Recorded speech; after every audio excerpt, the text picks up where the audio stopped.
સુરતના કામરેજથી હર ઘર તિરંગા યાત્રાનો પ્રારંભ થયો છે।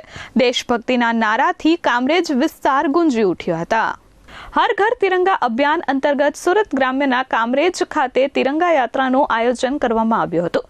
કામરેજ ખાતેથી શરૂ થયેલી આ યાત્રામાં મોટી સંખ્યામાં લોકો જોડાયા હતા। તિરંગા સાથે કામરેજ ગામના વિવિધ વિસ્તારોમાં ફરી યાત્રિકોએ હર ઘર તિરંગાનો સંદેશ લોકો સુધી પહોંચાડ્યો હતો। સમગ્ર યાત્રા દરમિયાન દેશભક્તિના નારાઓથી કામરેજનું વાતાવરણ ગુંજી ઉઠ્યું હતું। આ યાત્રામાં સરકારી કર્મચારીઓ, કામરેજ પ્રાથમિક શાળાના વિદ્યાર્થીઓ તેમજ સુરત જિલ્લા ભાજપ સંગઠનના પદાધિકારીઓ સહિત મોટી સંખ્યામાં આગેવાનો અને કાર્યકરો જોડાયા હતા। આ પ્રસંગે સુરત જિલ્લા ભાજપ પ્રમુખ ભરતભાઈ રાઠોડ, કામરેજ તાલુકા વિકાસ અધિકારી, મામલતદાર સહિતના અધિકારીઓ અને આગેવાનો ઉપસ્થિત રહ્યા હતા।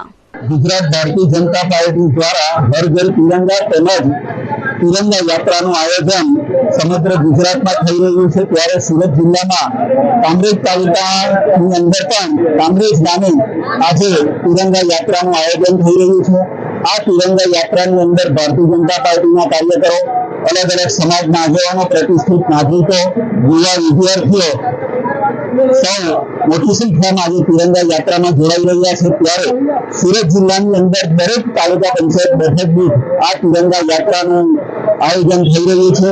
ત્યારે આજે આ યાત્રાની શરૂઆત કામરેજ ગામથી થઈ રહી છે અને તેમાં સૌ આજે મોટી સંખ્યામાં ઉપસ્થિત છે। Bureau report S24 news Surat.